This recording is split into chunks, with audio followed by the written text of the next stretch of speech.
Hello everyone, welcome back to my channel. I'm here today with another autumn vlog, which I'm very excited about. This is my favourite season of the year, so I want to vlog as much as possible.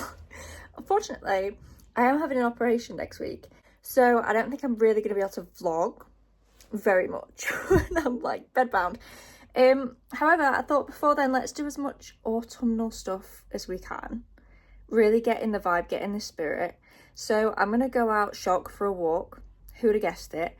And whilst I'm on my walk, I'm going to listen to my audiobook of choice at the moment, which is Wisteria by Adeline Grace. It's the third book in, I don't know what the series is called. The first book is Belladonna, and it's basically like a gothic fantasy, romance, murder mystery, Bridgerton, all at once. And I'm very much enjoying the vibes. It's not kind of the most complex wowing fantasy I've ever read, but it's just a cute fun girly time.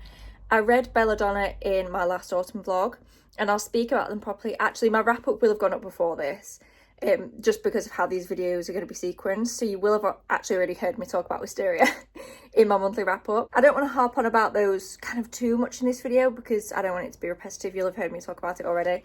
But yeah, I'm going to finish off Wisteria on my walk and then potentially start another audiobook as well.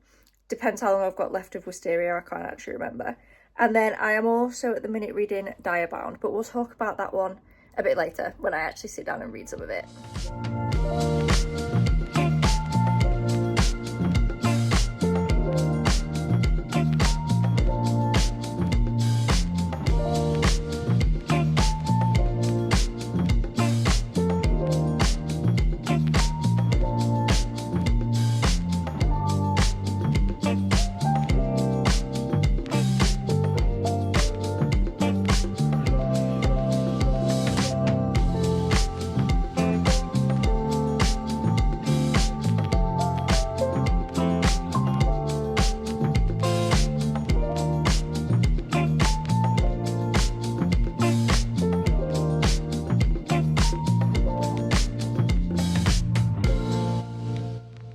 Now back from my walk and I am about to start painting again, hence why I'm wearing this jumper with the bleach and paint and apparently food all down it. But yeah, I have started painting my office. I started it this morning. I did the first coat before I went out on my walk and it's dry and ready for another coat, so I'm going to do that now. Whilst I was out, I finished Wisteria and I think I'm going to settle on a 3.5. I've given all three books in this series 3.5. Again, I don't need to talk too much about it because if you watch my wrap up, you'll have already seen, so I don't want it to be repetitive for anyone that has watched both of those videos. But I very much enjoyed it. It was definitely a bit different for me to the other two books in the series. I feel like it was a bit more romance heavy, which I didn't mind. I liked all the books in the series. I think I figured out the only reason they're not rated higher is because I just don't feel connected to the characters or to the world. I like the characters. I actually love the world. I think it's really well written, very atmospheric, a nice mixture across the three books of romance but still plot as well. I did very much like the series. I just don't have like a connection to it that makes it more than like a 3.5. I probably won't think about it a massive amount now that I've finished it, but I am glad I read the series. I think it's perfect for this time of year because it's not too gothic-y and dark. It's like just easing in, which is perfect for like September, beginning of October. Also perfect if you, like me, are not a horror gothic kind of person and just want a little flavouring of that for this season. I think the Belladonna trilogy is perfect for that. And I needed a new audiobook because, as I said, I'm going to paint, I need to do some ironing, just general bits and bobs. So I needed another audiobook because I don't have the audiobook for Diabound. And I've already purchased Diabound on both Kindle and the hardback. I'm not purchasing another format of that book. So I have started listening to Holding the Reins, I believe it's called, by Paisley Hope. I'll have it here. I am on chapter 5, I believe, and I'm obsessed. I'm obsessed. I don't think I've had this feeling for quite a while when starting a book and just being like, yeah, immediately, yes. I just love it. It's great vibes. If you don't know, because I didn't really know much about this, it's a small town romance. I don't know much more than that, to be honest. But what I didn't realise is that the MMC used to be an NHL player. So in the small town, he runs like a hockey rink. And it's looking like I think our FMC is going to end up working there. I used to be a figure skater, so I adore like ice skating and anything to do with skating, I just love. So that would be perfect if this book is like small town, because I'm also like, I'm not a horse girl. I've only ever ridden a horse like once, but like in my head, like in an alternate life, I'm a horse girl. Do you know what I mean? I love small town romances set on ranches or farms with like animals and big sprawling fields. I love that in a book. So if we're going to get that and skating, I can see this being a 5-star. I'm going to call it now, but we'll have to see. Hopefully it doesn't go downhill. But yeah, I'm going to go and do another coat of paint on the wall in my office and listen to more of Holding the Reins. Second coat of paint complete. Ironing done, kind of. I did some of it. I didn't want to do all of it. And the main reason I'm coming to talk to you is not to tell you about my boring house jobs. I'm now 45% through Holding the Reins. Is that what this book's called? I am actually really enjoying it. Don't let that fool you. It's not the best book I've ever read. It's not going to be a 5-star. It isn't. There's a lot of telling and not showing, and I can definitely see why people wouldn't love this book. I still kind of do. Like, what I mean by telling and not showing is they're saying like, oh, I actually looked better with the hood up. Let's put that back up. They're saying like, oh, it's been a month now of like being around each other all the time, and I think about her a lot. Like, it's just telling us that that's happening instead of actually showing us moments within that month. Like the first month that they spend back, like working around each other and living around each other and stuff. They don't literally live together, but you know what I mean. Living in the same town. Instead of actually showing us like small, cute moments of them on each other's minds, it just tells us that they're on each other's minds, which is a bit annoying. I wish we were seeing more rather than just being told that things are happening off page. Like, put it on the page. That's the point of a book. But yeah, that's the update for now. I've not read any more of Diabound, but I'm going to do that soon. I'm just deciding now whether I actually want to do Pilates today or not. I kind of need to decide imminently. And then if I do, I'm going to sit down and have some tea and read Diabound after. If I don't, I'm going to put tea on and sit down and read Diabound now. So either way, I'm going to be sitting down at some point tonight and reading Diabound. I'm watching some YouTube and just getting cozy. I've decided to be good and do my Pilates. I do enjoy it, so it makes sense. But yeah, I'm going to do my Pilates now. And then I'm going to have pie, chips and gravy, I think, for tea. Watch YouTube and snuggle down and read Diabound.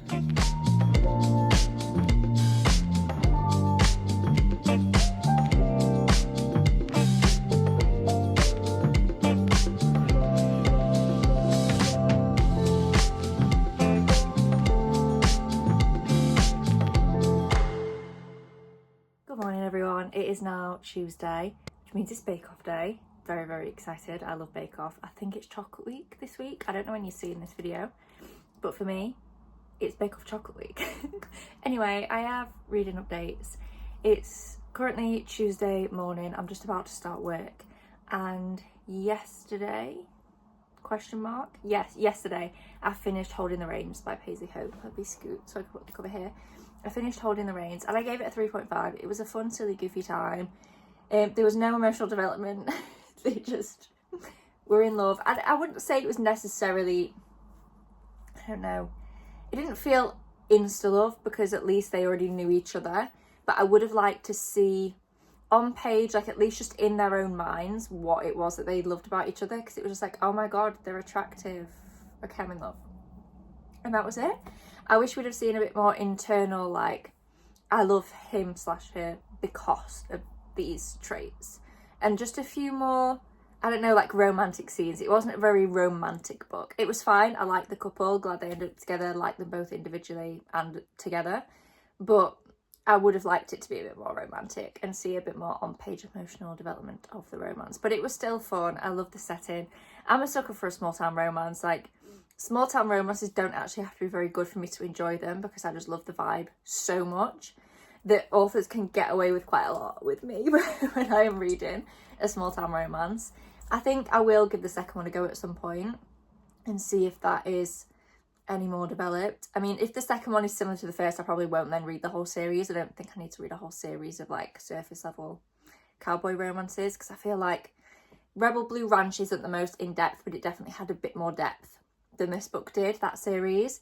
It just had a bit more like tension, a bit more back and forth. And then Chestnut Springs, I feel like, does actually have quite a lot of depth and other things going on alongside like just being a cowboy. So I would go to that kind of series if I wanted to read like a proper cowboy romance, like a fully formed romance, I mean. But this was fun and I enjoyed it. Then I started listening to Rewitched by Lucy Jane Wood because I've still got some book beat hours left that expire in a couple of days. So I decided to start Rewitched just to get me a bit of a head start. It's also the perfect season to listen to that kind of book. And I'm about 20-ish% in and it's okay. It's cute. It is cute. I don't know if it's for me. I don't know if it's just a little bit too on the nose, a little bit too cringy.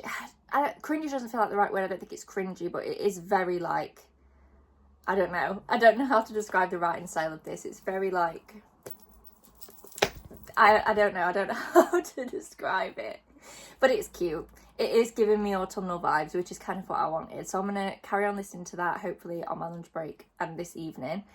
And then I am still reading Diabound. I am reading this on my Kindle because I have weak wrists, like I'm not holding this up to read it every day.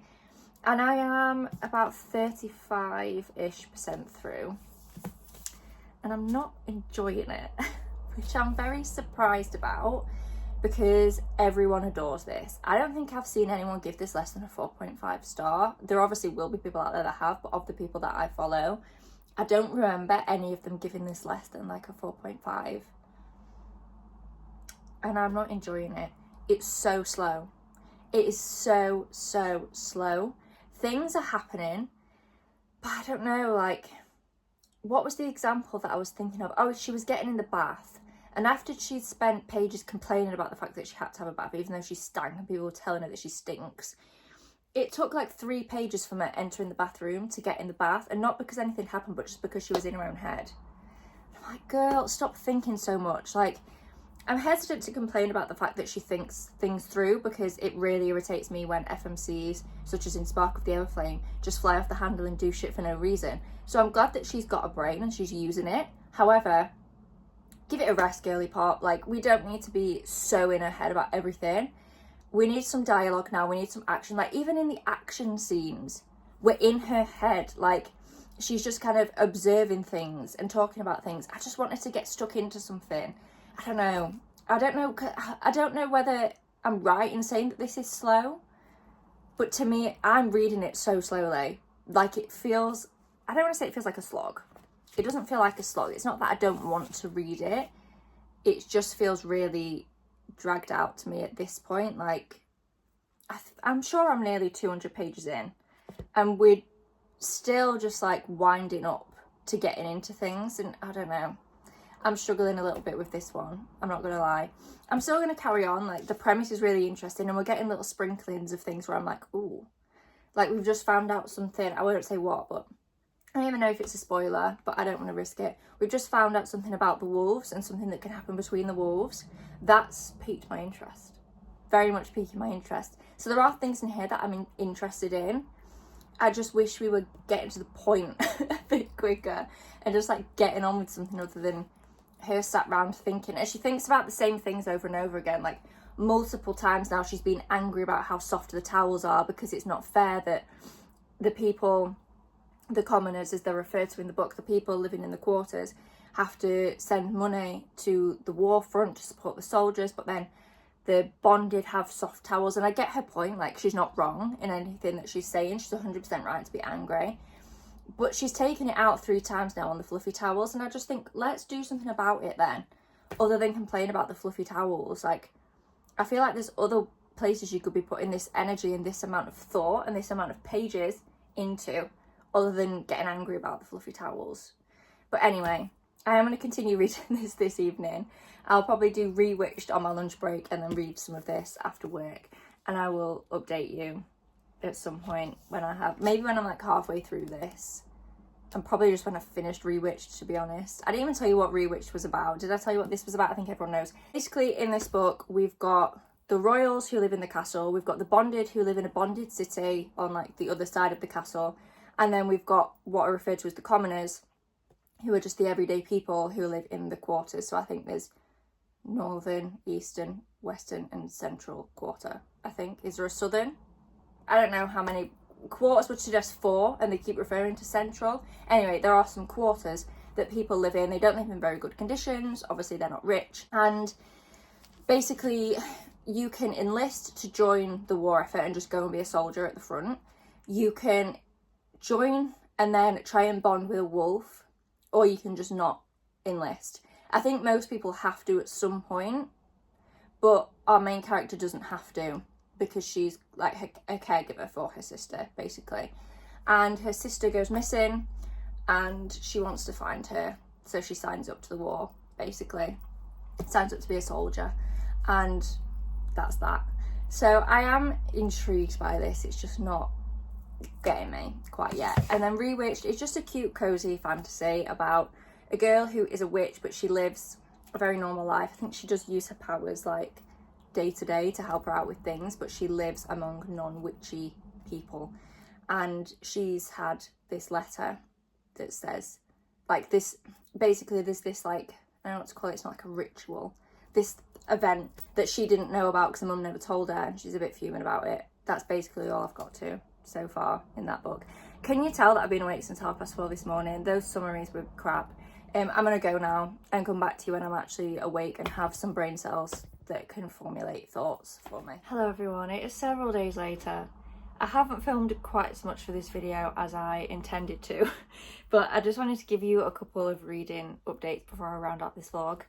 It is now Saturday evening and my operation is on Monday, so I'm probably not going to film very much after this because I'm feeling scared. But anyway, let's talk about books.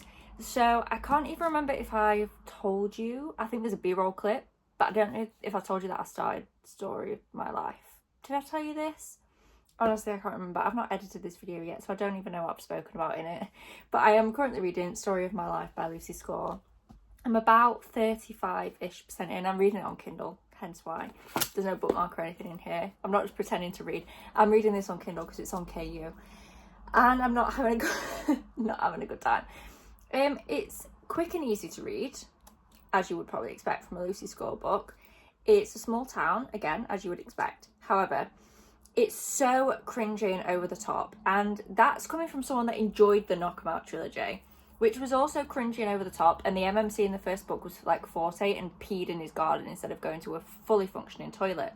So it takes a lot for me to say that this is cringy and over the top and ridiculous, but oh my golly gosh, I am struggling with this.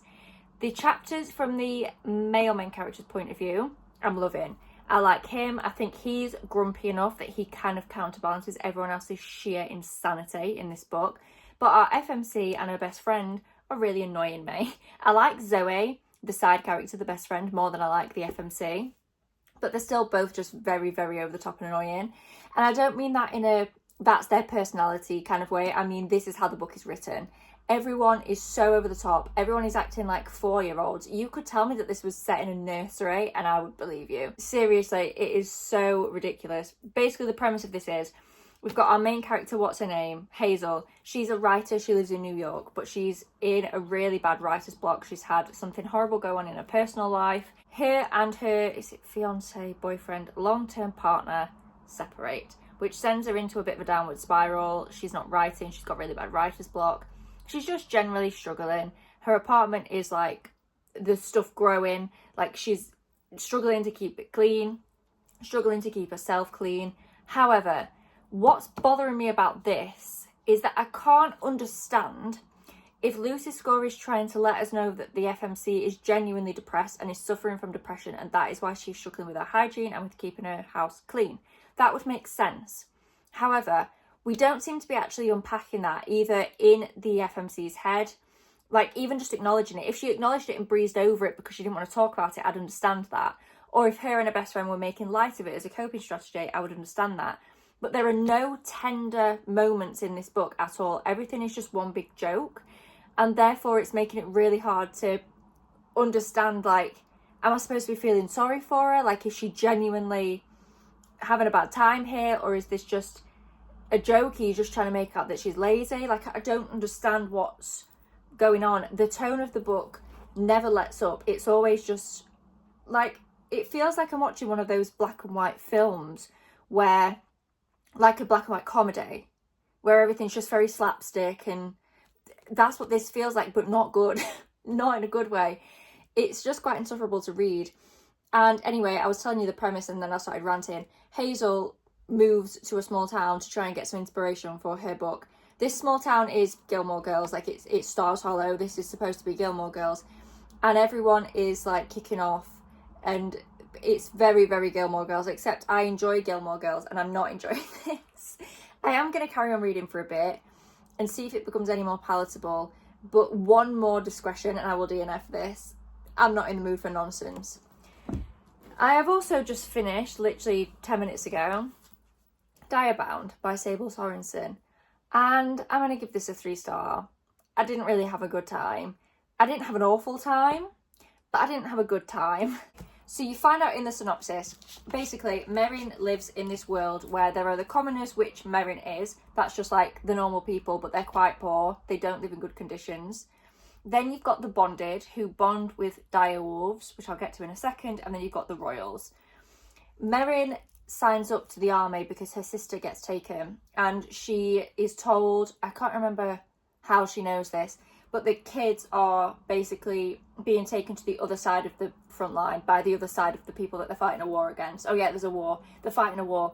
And the people on the other side are coming to steal their children, essentially. So she signs up so she can get to the front. That's the only way that she can really get there to go and save her sister. That doesn't quite go to plan, and she ends up in the bonding trials, but she's like, okay, fine, I'll go to the bonding trials, just not bond with a wolf, because if you bond with a wolf, you don't go to the front. If you bond with a wolf, you go to the castle to train for 4 months. So she's like, oh, sound, I'll just trek up the mountain and then just not bond. A wolf forces her into a bond. So she ends up stuck in the castle for 4 months doing this training. Sounds interesting, right? Yeah, but I didn't find it interesting. Even like there's trials in this, they felt so low stakes when they should have been high stakes. Not at any moment in this book was my heart pounding. I was not on the edge of my seat. Everything felt very predictable. You just knew everything was going to be fine, but not in a fun way. The tone of this book was still quite dark and bleak, but there was no real stakes. I found everything quite predictable, and I don't use my brain when I read. I don't try and predict things. I really don't try and ever figure anything out, but I feel like it was smacking me in the face in this book, which again would have been fine if we'd have had some kind of lighter moments in this book and it would have been a fun time. Something like Quicksilver, for example, I feel like had the right amount of kind of humour in there. It was a very dark, not a very dark book. It was quite a bleak book with dark moments, but it had enough light moments in it to kind of contrast with the bad bits. It had little bits of humour. It had characters that were kind of there for comic relief. Same with Fourth Wing. I don't want to talk about Fourth Wing much because I didn't end up enjoying that series. But in Fourth Wing, you have like Riddick, for example, who is there for comedic relief. You see them really forming a bond. And I didn't get that in here. I didn't feel the found family. It all felt very convenient. It felt like she had these friends because the writer wanted to do found family rather than it feeling organic. Same with the bond with her dire wolf. 1 minute they were having struggles with that, and then oh, it's all fine, and now her and her dire wolf are besties. Like, it felt like nothing really progressed properly in here. It felt like everything was just a bit convenient and clicked into place too easily for a book this long that should have very high stakes. It just didn't feel like that to me. And I think my biggest problem with this book, which is hard to talk about without spoilers, so I'm going to be very vague. This is a love triangle, kind of. And one of the love interests she has known forever. She's already with him. She's already in a relationship with him. She's known him a very long time, like before she went to the castle. They've been together for years. I won't say how, something happens that kind of breaks down their trust. And she's furious about this, rightly. What he does is not good. She's fuming. But then again, like 3 minutes later, she's like, oh, I'm still angry, but it's fine. Like, we're in love and we're going to be together again and we're going to live happily ever after. And it was just like, what's the point of anything bad happening in this book if there's no comeuppance from it? And if there's no, I just don't know, it just felt flat to me. And I much prefer the other love interest. I wish we'd have got a lot more of that. I don't mean her end up with either of them by the end of this book. I like it in a fantasy series where it takes a few books to really get there. But I feel like we spent a lot of page count in this book on one side of the love triangle and barely any on the bit that I actually would have found interesting. I'm talking like multiple chapters, multiple chapters of smut scenes between her and the one that she's been with forever. I don't care. I don't care. That's not entertaining to read when it's just someone that you've been with forever. Like, there's no tension there. It's just a waste of pages, in my opinion. We could be doing something much more interesting than watching you two romp again and again and again. Like, I kept skipping those scenes, to be frank. I found them very boring. But yeah, I just didn't love this. I don't honestly know if I'm going to read the next book or not. I think I will probably wait until it comes out, let everyone else read it and see what the reviews are like, and then maybe pick it up if I can get it cheap on Kindle. But unfortunately, I didn't love this, and I went into this thinking it was going to be a 5-star read. So it's made me honestly even more likely to DNF this, because I need to read a book now that is good and that I'm going to like. And I'm not sure that this is going to kind of redeem it. This isn't putting me in a slump, but like, it's always horrible, isn't it, when you go into a book thinking I am going to love this, this is everything I want in a book, and then it just falls flat. It's never a nice feeling. But anyway, I'm going to round out this vlog here. I hope it was okay-ish. I honestly can't even remember what I filmed for this vlog. But thank you so much for watching. Please give it a thumbs up down below if you enjoyed. Subscribe if you haven't already, and I will see you in my next one. Bye!